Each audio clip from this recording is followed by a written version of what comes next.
Heather's boss told detectives, quote, "I'm scared. I fear for Heather's life. He was continually harassing her and threatening to do her harm in some way." This is Red Rum, stories about the true victims of crime. Heather Strong was born on the 23rd of March 1982 to Johnny and Carolyn, and after living in Mississippi and then Dallas, the family settled down. But before long, the marriage started to break down, in part because of her dad's alcoholism, and by the time Heather was 14, she'd started to rebel away from the good grades she'd always gotten and the close friendship groups she'd made.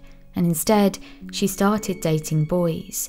And with that came Heather meeting Josh Fulcham when she was aged 15. Heather had been doing a waitressing shift one day after school when she'd seen Josh come into the diner. Josh was 16 years old and the pair got on straight away. They seemed to have a lot to talk about, and so they began dating. By all accounts, Josh seemed like a nice young man. He had a job, he had a nice pickup truck, and he was polite to Heather's parents. They both liked him at first. It wasn't long before Heather and Josh moved in together, and by the time Heather was 18, she was pregnant with their first child. Over the next few years, the pair had another child together, and then they decided to move to Florida. Josh said he had a potential job offer in Florida. There were many more opportunities for him, and also he had a lot of family that way. So in 2004, she and Josh relocated there, and although Heather wasn't thrilled about it at first, she told her cousin Misty that she was going to give it a real go, and if it didn't work out, she would just move back to Columbus and live with her cousin. Because they were in Florida, Josh had family and friends already there, so when he arrived, he was greeted by a load of his friends that he already knew, and so he introduced Heather to a few of them, and one of those people was called Jamie Acone. Jamie had in turn introduced the pair to his friend and ex-girlfriend, Amelia. The four friends would hang out often, and actually Amelia and Jamie ended up getting back together. They had a very on and off relationship, and they ended up having a child together, but eventually they did break up. And with that, the four friends began to see each other a little less, but they did hang out separately in groups, and Heather remained quite close friends with both Jamie and Amelia. By 2008, Josh and Heather were having some pretty bad relationship issues. The pair were living together with their children, but every time they would argue, Josh would leave the house, and it turned out that every time he and Heather would argue, Josh would up and leave and go to Amelia's house. Amelia had quite a reputation for dating lots of different men and sometimes overlapping. She had dropped out of high school in her teenage years, and she'd been in the foster care system most of her life. And when she was 17, she started dating Jamie. But it wasn't long after that the two broke up, and she started dating someone new and actually became pregnant. Amelia ended up marrying that baby's dad. She said that she didn't really love him, she didn't want to marry him necessarily, but she felt she had to because the age gap was so big. He was being threatened with legal action if they didn't get married, and so they did. However, that obviously didn't last long, and the two divorced soon after. By 2007, Amelia had actually moved back into her mum's place, and by this point she had 3 children, and so she was raising the 3 children on her own. By 2008, Amelia and Josh were having a full-blown affair, and Josh didn't seem to care if or how he hurt Heather during this process. But by the time the affair had been going on a little under a year, Heather had enough. She, at this point, hadn't had confirmation that Josh was cheating on her, but she knew something was up and she wasn't going to have it, so she left Josh. She actually upped and left Florida, and she moved back to Columbus. She turned up at her cousin Misty's door and asked if she could stay there for a little while. And Misty said of course she could. Misty and Heather had grown up together. They were incredibly close. They even looked similar, and they would often, when they were younger, get mistaken for being twins. Heather and her children relocated. They started to build their lives up again, and she was happy living in Columbus.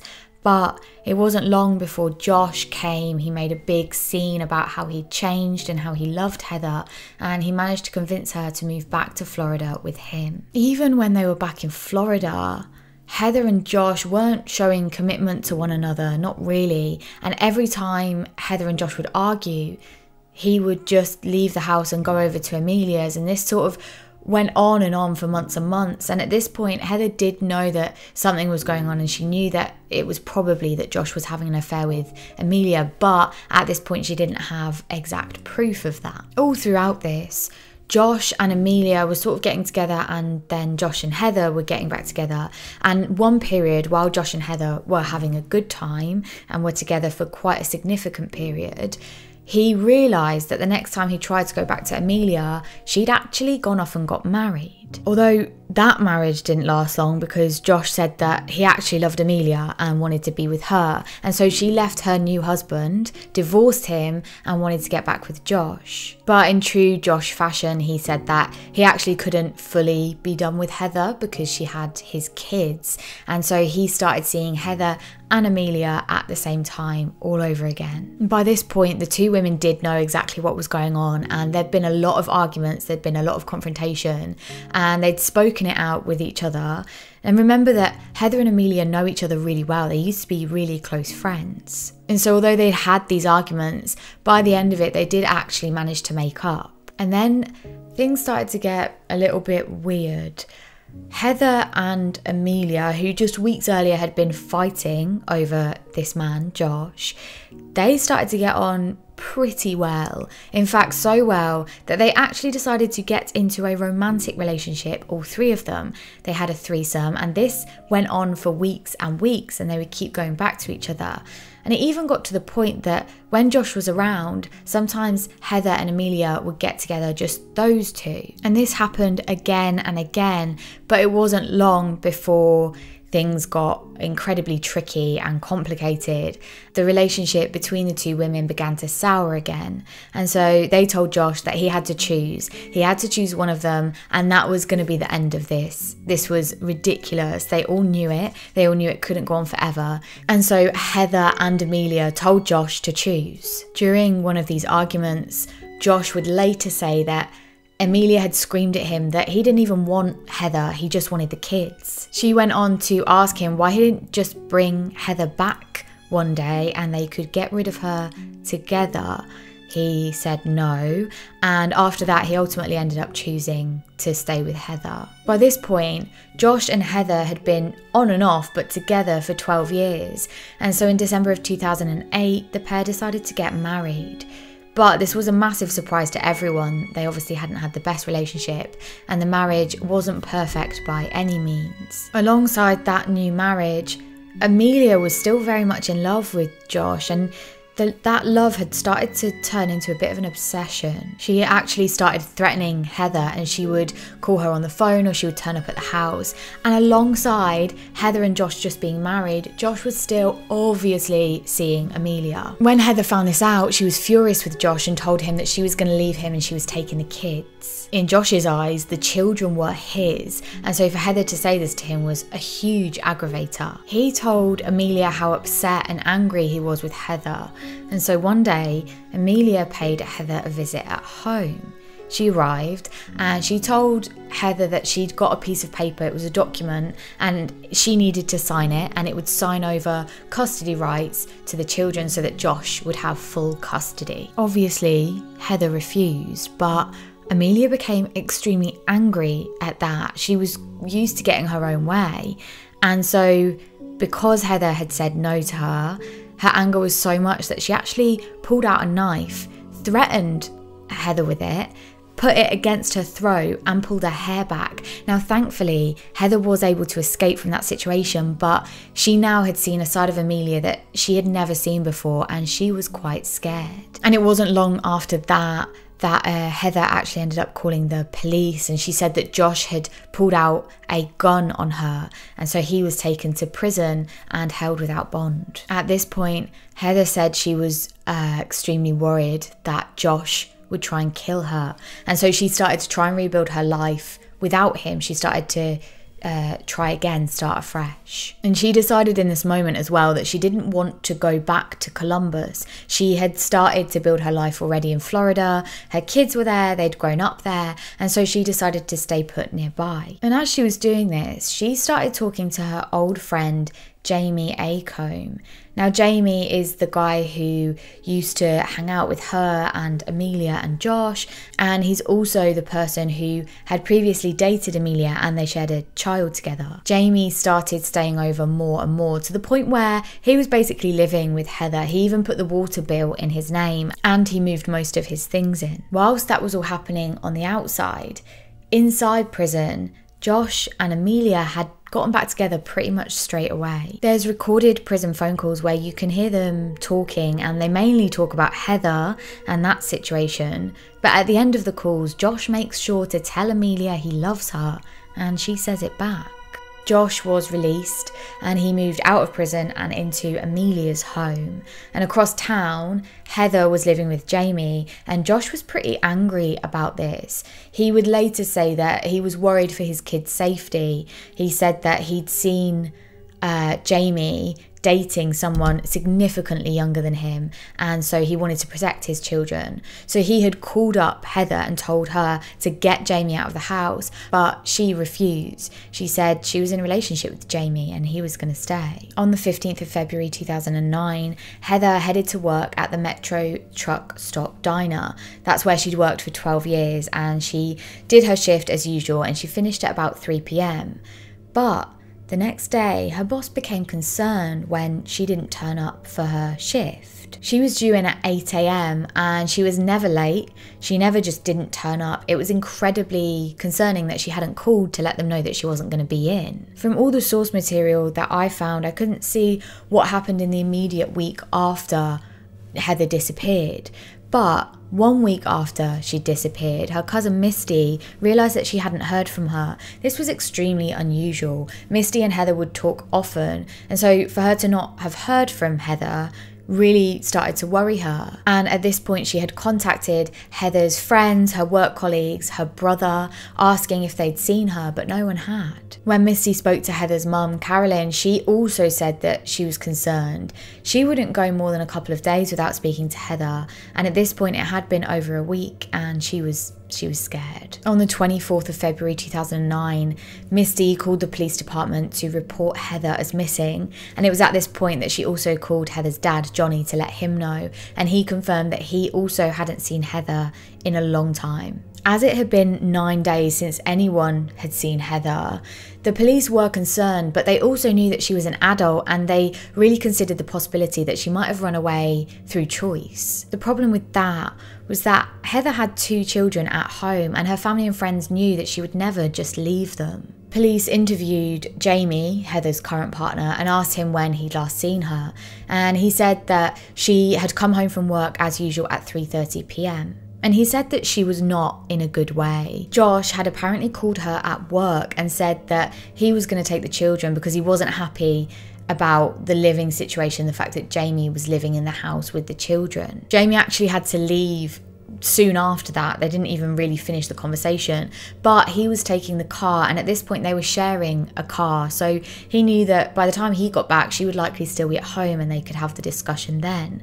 But when he returned later that night, he realised that Heather wasn't anywhere to be found. And when he started looking around the place some more, he realised that a few things were missing. Nothing wildly suspicious, but definitely some of Heather's things and some of the kids' things. And as the days went by and Heather didn't show up, he started to become concerned. And then he got a phone call from Josh saying that Heather had decided to get back with him and Jamie needed to move out. Heather was kicking him out, and so he needed to gather his stuff and get out as soon as possible. Jamie also told police officers that he had heard that Heather had boarded a Greyhound bus for Mississippi on the 15th of February 2009. But when authorities looked into this to see if they could find out whether or not Heather had bought a ticket, they got in touch with the Greyhound bus station and they found there was no record of Heather ever having bought a ticket or entering that Greyhound bus station. The next person officers needed to speak to was Josh. Josh told officers that the last time he'd spoken to Heather was the 15th of February,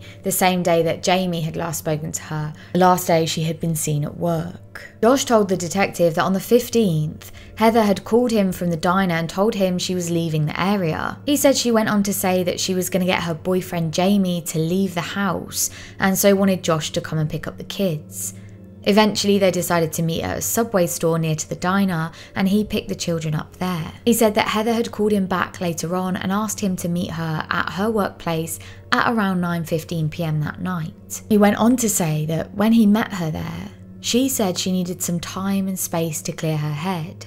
She was planning to go off with an older guy called Wayne, who she used to get money off of. He added that she had been carrying 2 suitcases and that she hadn't said where Wayne lived or even what his last name was, so he couldn't help there. Josh said he gave her $500, all the money he had at the time, and then she left. He also said that he thought Heather had fled to Mississippi after stealing some money. After the detective asked Josh what he meant and where she'd taken the money from, Josh couldn't expand any more than that. He didn't have any more answers. He said the police didn't know about it yet, obviously, because Josh refused to tell them anything. But when they found out about what Heather had done and what money she'd stolen, then the police would know that she was a liar and a thief. But that story of Heather just having upped and left and gone off on her own just didn't really ring true to officers. For one thing, Heather's boss told detectives that Heather was living paycheck to paycheck and she always cashed her paycheck as soon as she got it. So the fact that she just upped and left and there were 2 paychecks waiting for her at work just rang alarm bells even more. Now, alongside this, investigators actually managed to get some CCTV from an ATM nearby. This ATM CCTV shows someone using Heather's bank card to withdraw $42, and when the police zoomed in on this footage, they could see very clearly that it was Josh who was using Heather's card. After that, they knew that they could bring Josh in just based off of debit card fraud, and so they brought him in and began questioning him. Josh said, with regards to the debit card, he had been given Heather's PIN number by Heather, and as the husband, he had the right to do whatever he wanted. But the police weren't really bothered about this. They only arrested him on that charge so that they could get him into the police station and start the formal interview. He agreed to let the investigating team take his DNA during that interview. And they also asked him where Heather was, and again, he said she was probably with Wayne. They actually did manage to get Wayne's phone number off of Amelia, and when they called him, they found out that he was a truck driver who Heather had met at the diner. And Wayne admitted that he would sometimes see Heather, but he hadn't seen her since mid-January, over a month before she went missing. And that's when Josh's story started to change. He admitted that he had lied to police. Heather never asked to meet at the diner and never said she was leaving town with Wayne and that she wanted Josh to look after the children. And phone records showed without a doubt that Josh had been the one to call Heather twice on the day she disappeared, not the other way round as he had claimed. He said that a couple of weeks after Heather had disappeared, Amelia had said to him, quote, "She's gone and not to worry about her." Josh said he didn't believe her and figured that Heather would be back soon enough because she would miss her children too much. He said that Amelia then told him out of the blue that actually she knew that Jamie, as in Heather's current boyfriend Jamie, and a friend of his were involved in Heather's disappearance. They were apparently offering money to get rid of her, but again Josh said he didn't believe Amelia. His story then changed again, this time revealing that Jamie wanted revenge on Heather. He said Heather broke up with him on the day that she disappeared. She broke up with him because apparently he was trying to take over everything, and also that he was sleeping with someone underage. But alongside this, detectives had interviewed Josh and Heather's eldest child, who was 8 at the time, and she had said that on the night of the 15th, she'd seen her mum and dad leave together, and then only her dad had returned a few hours later. Detectives did not believe a word that Josh was saying, and throughout the interrogation, he kept asking, he was begging at this point to be allowed to speak with Amelia. After hours and hours more interrogation, Josh finally cracked. He told officers, quote, "Look, if you allow me to take my wallet to my mum and kiss my kids, I'll take you to where Heather is." On the 19th of March, Josh drove with detectives to Amelia's mum's house. But on the car ride there, Josh kept saying that although he could take them to where he thought Heather's body might be, he couldn't be 100% sure. It was just what he'd been told. Once they arrived at the scene, Josh initially refused to get out of the car, but eventually the detectives convinced him.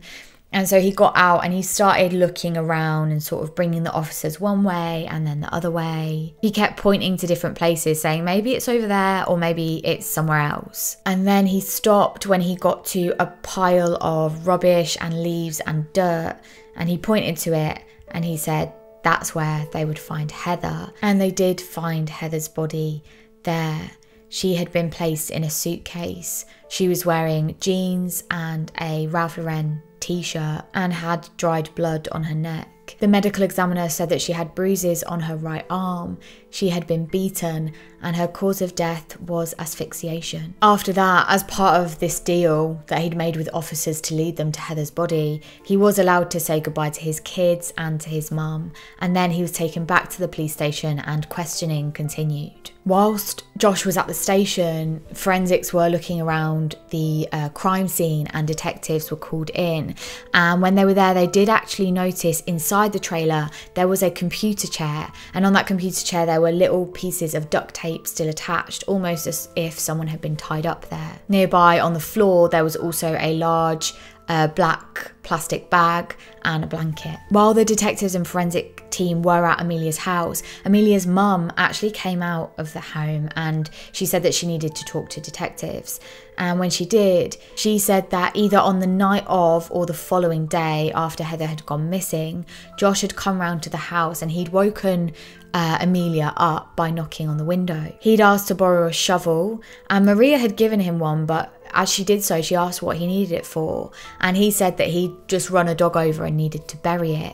She says that she didn't see what he did with that shovel, she just knows he was gone for about 40 minutes and then returned it. Across town, and not yet knowing what Josh had told officers, Amelia arrived at the police station for a voluntary interview. She said she'd chosen to come in because she wanted to try and help if she could. She did know Heather after all, and she was devastated that she'd gone missing. It was at this point that she also agreed to give her DNA to the forensics team. At this point, she's 8 months pregnant with Josh's child. She said she'd last seen Heather around January 10th when she babysat for her and Josh's children. This was odd to detectives. It was clear from the questioning that Heather and Amelia didn't get on well, but as we know, the relationships went back and forth and it was really tricky and complicated. And they also found out that it was a regular occurrence for Amelia to babysit for Josh and Heather's children. And that's when officers told Amelia that they had Josh in custody and he was blaming Amelia for what had happened to Heather and he'd led them straight to Heather's body. And with that, Amelia began to speak. She told police that on the morning after Heather had disappeared, on the 16th of February 2009, at around 5:30 a.m, she was woken up by someone knocking on her bedroom window. Josh was standing outside. She said he looked dishevelled and that he'd told her he'd just come by on his way to work to tell Amelia he loved her. He then told her that Heather was gone, she wasn't going to be a problem anymore. When Amelia asked what he meant and if Heather had gone back to Mississippi, Josh said, quote, "She's closer than you think." After that, she said Josh told her everything. Quote, "I don't know if he said he strangled her or he choked her or whatever, but he said he did that." He went on to admit that he put Heather's body in the old trailer out back. She asked where Heather's body was now and Josh apparently said, quote, "Well, you know the gators in Orange Lake and you know how they digest bones." The fact he'd now given conflicting stories, one of Heather being close by and one of her being in Orange Lake, made Amelia think he was lying. And when detectives asked her why she hadn't told them this sooner, Amelia said that she assumed Josh was lying and she hadn't put two and two together.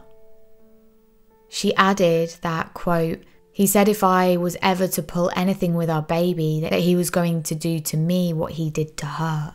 Amelia later said that she'd opened the door to the trailer and then she'd noticed glass just outside. She said it must have come from a broken window inside the trailer, and with that she went in just to see if she could see if anything was out of place. As she got further into the trailer, she said that she looked up and saw Heather was sat in a chair with her head to the side. Quote, "She was taped to it. I just kind of stopped for a minute. I didn't know what to think or what to do, and then I just went up to her and I was checking for a pulse. She went on to say that Heather's hands and feet were bound and that she was tied to the chair. She could see dried blood on Heather's forehead, and on checking for her pulse, she realised pretty much straight away that Heather was dead. She told detectives Josh had told her that he'd managed to lure Heather to the trailer with the offer of some money. She said that Josh, quote, told me he hit her over the head with something to kind of shut her up, and that she tried to run for the door, and that's when she hit the window. She broke the glass out of the window and he dragged her back.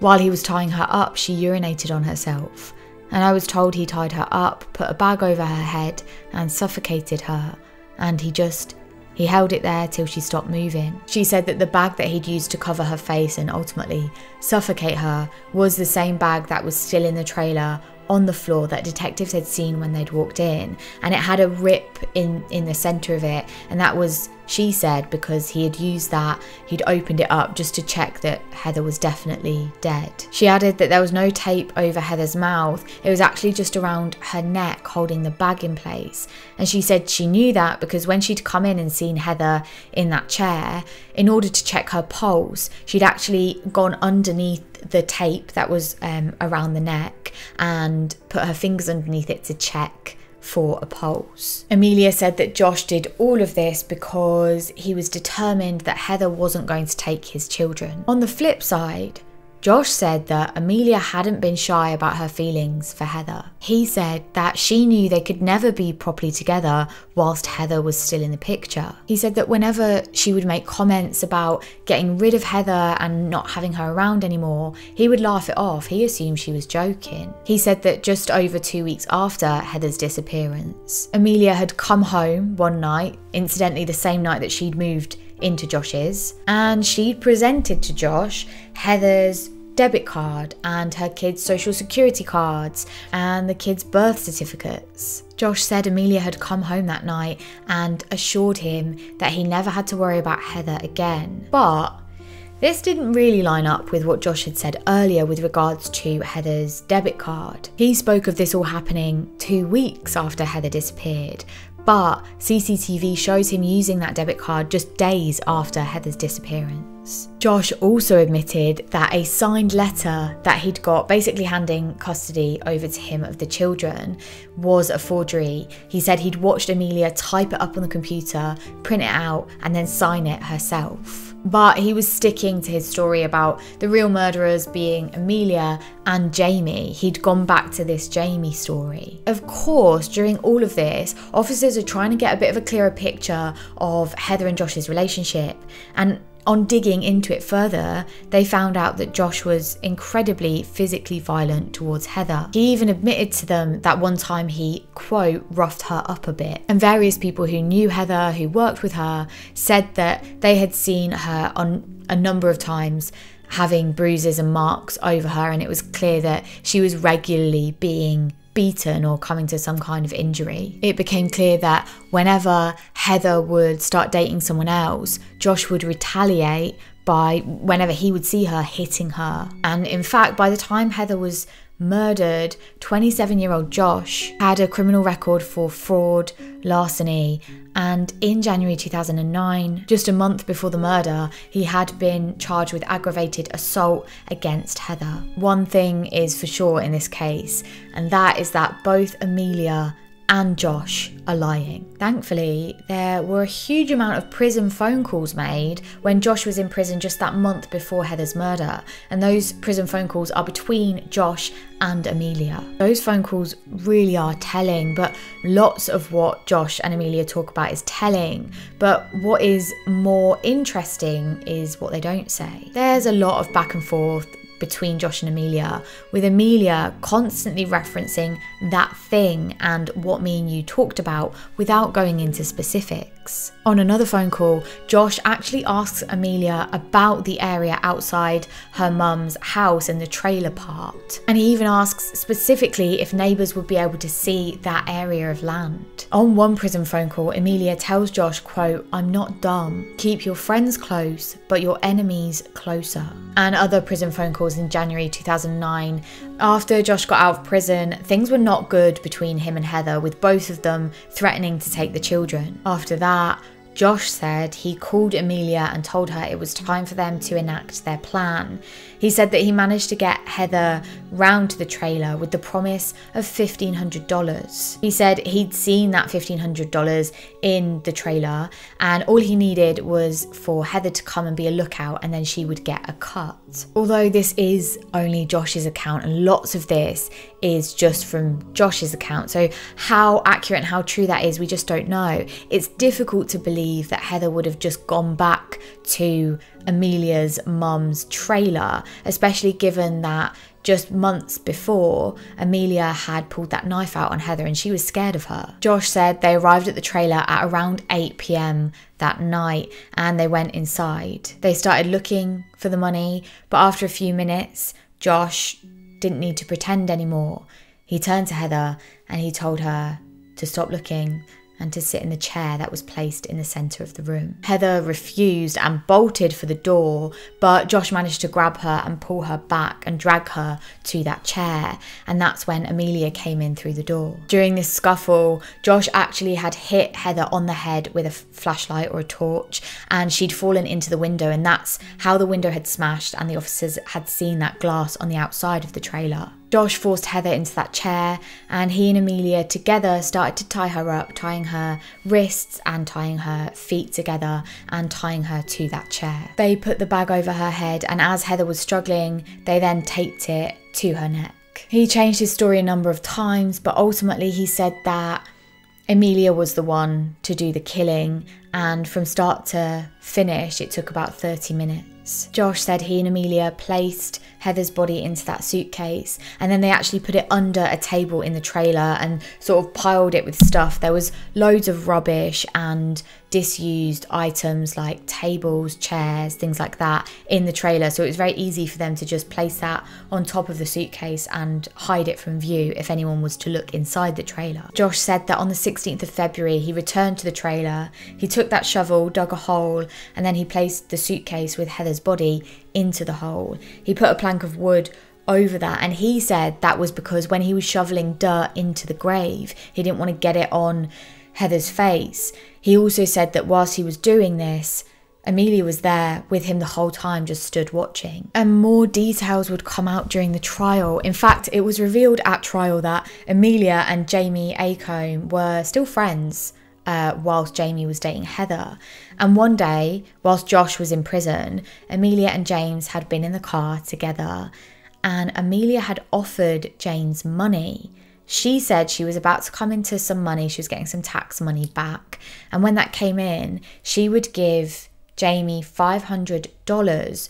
All he needed to do was lure Heather to a place that she said. She said the place needed to be remote and she wanted to get Heather alone so that she could, quote, snap her neck. When Jamie said no, Heather actually escalated the plan and she started asking numerous other people. And at this point, she now was offering money just for these people to simply kill Heather. Ultimately, officers did believe that they had enough evidence to take Josh to trial, but they were still struggling with evidence against Amelia. And that's when they decided to pull in the help of one of Amelia's friends, Josh's sister, Michelle. Just one day after what would have been Heather's birthday, Michelle agreed to pick up Amelia in her car and they were going to drive and just have a chat. Amelia was keeping close contact with Michelle because she wanted to know what Josh had been saying to officers. And Michelle was the person who was most likely to know. She was Josh's sister after all. Michelle got in her car and she drove to pick Amelia up. But before she'd gotten in that car, she'd been with officers getting wired up so that she could record the conversation. The officers would be listening live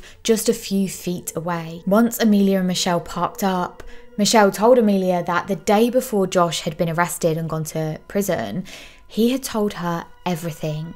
And now she wanted to hear it from Amelia. And that's when Amelia admitted that she and Josh had forced Heather to sign the letter handing custody of the children over to Josh. This would be much more convincing than her forged letter. She also said that Josh had hammered Heather with questions, and every time she answered honestly, but not an answer he liked, he'd hit her. including hitting her hard with a torch or flashlight. And she said that Josh then dragged her to the chair and they tied her up with duct tape. She said that together they put the bag over her head, that same bag that forensics had recovered from the crime scene.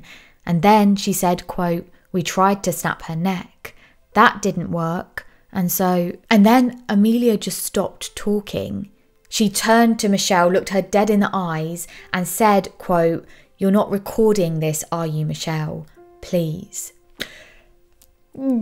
Michelle managed to feign shock confidently enough that Amelia then did continue on with her story. Amelia said they'd been smart. If forensics did find her DNA in the trailer, then that's fine. She said that she'd been there. She'd admitted to being in the trailer with Heather's dead body. She said they'd actually planned to move Heather's body later, but Josh had messed that all up when he'd led detectives to Heather's body. When Amelia was actually arrested soon after this, she was questioned further and she said she'd only done what Josh had told her to do, but that she never killed Heather herself. She said it was all Josh. Anything she did that night was because she was scared of Josh. And with that recorded confession, Amelia's case went to trial. She was actually offered a plea deal where she would receive a life sentence if she pleaded guilty, but she refused. At trial, she said that she'd only spoken to Josh's sister, Michelle, and given that confession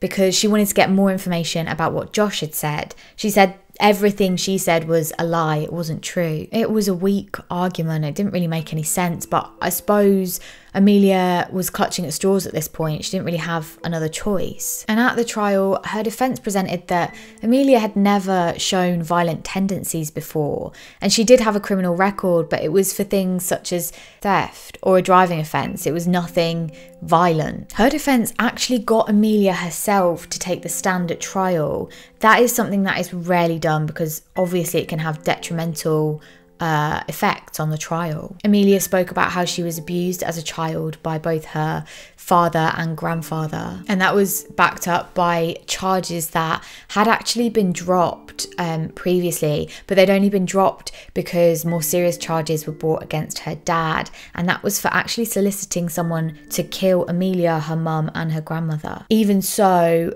that didn't sway the jury. They were shown that Amelia was incredibly intelligent. She had an IQ of 125. That's considered to be a level of high intelligence, and if you have a IQ of 125 or more, you're in the top 5% of the population. The prosecution made it clear that Amelia had placed herself at the scene of the crime so that her DNA could be excused at a later date. The prosecution said that during the affair between Amelia and Josh, she quickly realised that what they had was nothing compared to the 12-year relationship and the children that Josh and Heather shared. She realised that the only way she was going to be able to be in Josh's life properly was if she got rid of Heather. Ultimately, Amelia was found guilty and she was sentenced to death. Josh, on the other hand, wasn't pleading his innocence. His trial presented that he took full responsibility for the murder, but he hadn't meant to kill Heather. It hadn't been premeditated. Josh's defence argued that he'd only taken Heather to the trailer that night to try and get her to sign this document handing custody over to him. They argued that there was no intent on Josh's part and it had been an in-the-moment escalation. They presented that Josh was never in love with Amelia, but he was in love with Heather, and so murder was never the goal. Whereas for Amelia, murder was the only outcome where she could actually be with Josh. Even so, Josh was found guilty of first-degree murder and kidnapping. Josh's defence presented that he was affected by PTSD and his personal background was taken into account, so much so that he actually received a life sentence. And Josh's lawyer would later go on to say that Amelia would have also received a life sentence rather than a death sentence if her team had been competent. They said that she should never have been put up on the stand. I suppose the main difference on paper is that Josh admitted his crime, and to this day Amelia still says that she is innocent. But it didn't really matter that Amelia was given the death sentence because on the 19th of May 2017, Amelia was resentenced to life in prison. Thank you for watching this episode of Red Rum. If you enjoyed it, please click the thumbs up button. If you've got a case suggestion, whack it down below. And I just want to say thank you if you have left a comment or clicked the thumbs up button. I've had a couple of really nice emails recently as well. It really makes my day reading them, so thank you for sending them through. And I will see you next week for another episode of Read From. Bye.